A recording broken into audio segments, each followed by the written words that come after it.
নমস্কার। বলতে চাই আঙিনায় স্মৃতির জানালা থেকে আপনাকে স্বাগত জানাই। আশা করি আপনি ভালো আছেন। প্রতি রবিবারে স্মৃতির জানালা থেকে আমরা সচেতনভাবে হারিয়ে যাই অতীতের কোনো স্মৃতিময় মুহূর্তে।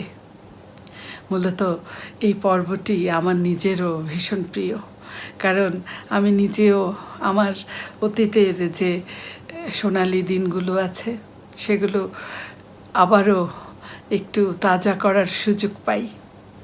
আজকেও এর ব্যতিক্রম হবে না। চলুন আমরা হারিয়ে যাই আমাদের অতীতের সেই সোনালি দিনগুলোতে। তখন আমি নবম শ্রেণীতে পড়ি। 1993 সালের সেই দিনগুলো। পাঞ্জরা বালিকা উচ্চ বিদ্যালয়ের নবম শ্রেণীর ছাত্রী তখন আমি। একদিন ক্লাসে ঘোষণা এলো যে এবারে আমরা বিজ্ঞান মেলায় অংশগ্রহণ করতে পারবো। মূলত আমাদের পাশের যে বয়েজ স্কুলটি আছে, সেন্ট নিকোলাস উচ্চ বিদ্যালয়, এই বিদ্যালয়ে প্রতি বছর বিজ্ঞান মেলা হয়। সেই পঞ্চম শ্রেণী থেকে আমরা এটা দেখে আসছি। আমাদেরকে আমাদের শিক্ষকেরা এই বিজ্ঞান মেলাটি ঘোরাতে নিয়ে যেতেন। আমরা বিজ্ঞান মেলা দেখতাম আর অবাক হয়ে ভাবতাম, ছেলেগুলো এত ভালো, এত সুন্দর, এত চমৎকার করে কিভাবে তাদের প্রজেক্টগুলো উপস্থাপন করে।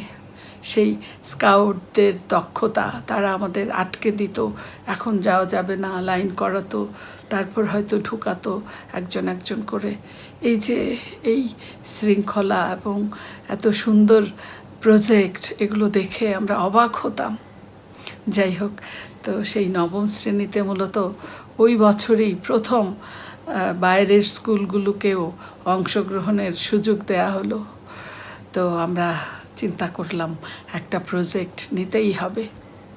আমি, শান্তি আর হলো রুমা, আমরা তিনজন একটা দল করলাম এবং একটা প্রজেক্ট নিলাম। আমাদের প্রজেক্টের নাম ঠিক করলাম মৎস্য চাষ। আমরা খুব কষ্ট করে একেবারে সিমেন্ট এইসব দিয়ে কাঠের এক বাক্স একসাথে করে আমরা একটা পুকুর বানালাম, কৃত্রিম পুকুর। সেই পুকুরে আমরা মাছ ছাড়বো চিন্তা করলাম, মাছের পোনা সংগ্রহ করলাম। তারপর আমরা এর যে আরও অন্যান্য খাদ্য বা যা যা আছে সেসব সংগ্রহ করলাম। আর এই মৎস্য চাষের যে ইনফরমেশনগুলো আছে, এই তথ্যগুলো সংগ্রহ করলাম। আমার কাকা তখন চাকরি করতেন ওয়ার্ল্ড ভিশনে। কাকা আমাকে সহযোগিতা করলেন। সেই ওয়ার্ল্ড ভিশন থেকে আমাকে এই প্রজেক্টের বিভিন্ন তথ্য এনে দিলেন। তো যাই হোক, আমরা প্রিপারেশন নিলাম। প্রথমে বাছাই পর্ব হলো আমাদের নিজের স্কুলে। সেখান থেকে আমরা টিকলাম। তারপর গেলাম চূড়ান্ত যে প্রতিযোগিতা বিজ্ঞান মেলার, সেই প্রতিযোগিতার জন্য সেন্ট নিকোলাসে। নির্ধারিত দিনে শুরু হলো। তো প্রথম দিনের যে প্রেজেন্টেশন ছিল, আমরা বেশ উত্তেজনা, ভয় এবং ভালো লাগা নিয়ে শেষ করলাম প্রথম দিনটা। প্রচুর মানুষ, অনেক স্কুল এসেছে দেখতে এবং বাইরের সবার জন্যে উন্মুক্ত থাকতো মূলত এই বিজ্ঞান মেলা। আমরা প্রথম দিনটা পার করলাম। তারপর দ্বিতীয় দিনে আমি সেদিন একটু আগে পৌঁছে গেলাম। তো যখনই আমি আমার প্রজেক্টের সামনে গেলাম, গিয়ে দেখি আমার প্রজেক্টের সামনে প্রচণ্ড ভিড়, অনেক লোকের ভিড়। প্রথমে আমি একটু থতমত খেয়ে গেলাম, ভয় পেয়ে গেলাম যে কী ব্যাপার। তারপর সাহস করে আমি এগোলাম এবং লোকজনকে সরিয়ে যখন আমি আমার প্রজেক্টের সামনে গেলাম, গিয়ে দেখি আমার পুকুরে, আমার সেই আদর্শ পুকুরে মাছ মরে ভেসে আছে। লোকজন এটা দেখছে। হঠাৎ তাদের চোখ আমার উপরে পড়লো। এবার তারা বলতে শুরু করলো, ওই দেখ, মরা মাছের চাষ এসেছে, মরা মাছের চাষ এলো। আমি লজ্জায়, ঘৃণায় এমন অবস্থা হয়েছে যে মাটি তুই দুই ভাগ হ, আমি ভেতরে প্রবেশ করি। কোনো রকমে আমি লজ্জায় অপমানে নিজের ওপর রাগে সেখান থেকে বের হয়ে আসলাম। এক দৌড়ে আমি শান্তির বাড়ি পৌঁছে গেলাম। আমাদের ওখান থেকে শান্তির বাড়ি সবচেয়ে কাছে ছিল, আমাদের যে আরেকজন সহ যে ছিল আমার সাথে শান্তি, ওদের বাড়ি। তো পৌঁছে গেলাম, গিয়ে সবটা ওকে জানালাম। এবার শান্তির দাদা, ওই দাদা আমাদেরকে, ওনাদের একটা ছোট্ট পুকুর ছিল, সেখান থেকে আমাদেরকে মাছ সংগ্রহ করে দিলেন। আমার মনে আছে তেলাপিয়া এবং রুই মাছের পোনা, সেগুলো নিয়ে আসলাম আবার প্রজেক্টে। ততক্ষণে রুমাও চলে এসেছে। তো আমরা পুকুরের পানি বদলে আবার নতুন পানি দিয়ে সেই মাছগুলো ছাড়লাম। সেই বছর বিজ্ঞান মেলা বাকি 2 দিন কোনো রকমে পার করলাম। মাঝে মাঝে তো কেউ কেউ প্রশ্ন করেই বসতো যে আচ্ছা বলেন তো আপনারা মরা মাছের চাষ কিভাবে করেছেন, আমরাও শিখতে চাই। এই অবস্থা। তো যাই হোক, ওইবারের বিজ্ঞান মেলা শেষ হলো, অর্জনের খাতায় কিছুই যোগ হয়নি।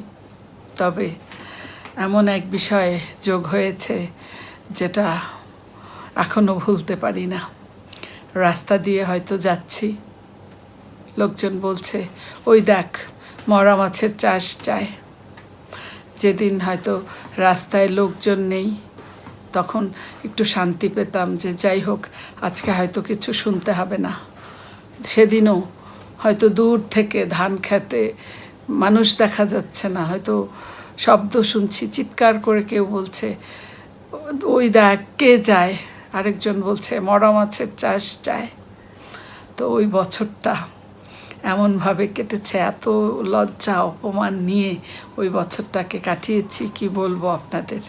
তো যাই হোক, পরের বছর যখন 10ম শ্রেণীতে পড়ি আবারও বিজ্ঞান মেলায় অংশগ্রহণের সুযোগ পেয়েছি। সেবারে আমরা খুব বুঝে শুনে প্রজেক্ট নিলাম।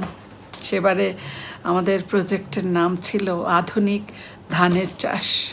আমরা আগে থেকেই বীজ চালা ঠিক করলাম, একটা সনাতন পদ্ধতিতে আরেকটা আধুনিক পদ্ধতিতে। তারপর আমরা কী করলাম, আমরা সেই যে ধান ক্ষেত, সেই ধান ক্ষেত একটা কৃত্রিমভাবে রোপণ করলাম। তারপর যে সার আছে সকল সার সংগ্রহ করলাম। ধান খেতে গিয়ে মনে আছে এখনও যে পোকাগুলো আক্রমণ করে, সেই মাজরা পোকা আরও কী পোকা আছে সেগুলো সংগ্রহ করলাম, সংগ্রহ করে জারে রাখলাম। তারপর কীটনাশক, এগুলো দোকানির কাছ থেকে যে প্রজেক্ট চলাকালীন সময় আমরা দেখাবো তারপর ফেরত দিব, এভাবে দোকানিকে রাজি করিয়ে সমস্ত কীটনাশক এগুলো সংগ্রহ করলাম। মোটামুটি বেশ ভালোভাবে আমরা সেবারে প্রজেক্টটাকে সাজালাম। তারপর আমি সেবারে আমাদের যে 3 দিনের বিজ্ঞান মেলা হতো, চতুর্থ দিন হতো সাংস্কৃতিক প্রতিযোগিতা এবং সর্বশেষ আকর্ষণ যেটি ছিল সেটি ছিল বিতর্ক প্রতিযোগিতা। তো আমি সেবারে বিতর্ক প্রতিযোগিতায়ও অংশ নিয়েছিলাম। প্রথম বক্তা ছিল পাওলা, দ্বিতীয় বক্তা ছিল আমাদের ক্লাসের ফার্স্ট গার্ল আসমা জাহান স্বপ্না, আর আমি ছিলাম দলনেত্রী। তো যাই হোক, সেবারে আমাদের বিতর্কের বিষয় ছিল অর্থনৈতিক উন্নয়নে কৃষি নয় শিল্প বিপ্লবী যথেষ্ট। আমি এটার পক্ষে অংশগ্রহণ করেছিলাম। আমরা 6টা স্কুল সেবারে বিতর্ক প্রতিযোগিতায় অংশ নিয়েছিলাম এবং আমাদের স্কুল সেবারে দ্বিতীয় হয়েছিল। আমরা দ্বিতীয় হয়েছিলাম পাঞ্জরা বালিকা উচ্চ বিদ্যালয়, ওই 6টি স্কুলের মধ্যে। কিন্তু আমি সেই রানার আপ দল থেকে, সেই দ্বিতীয় দল থেকে শ্রেষ্ঠ বক্তা হয়েছিলাম আমি।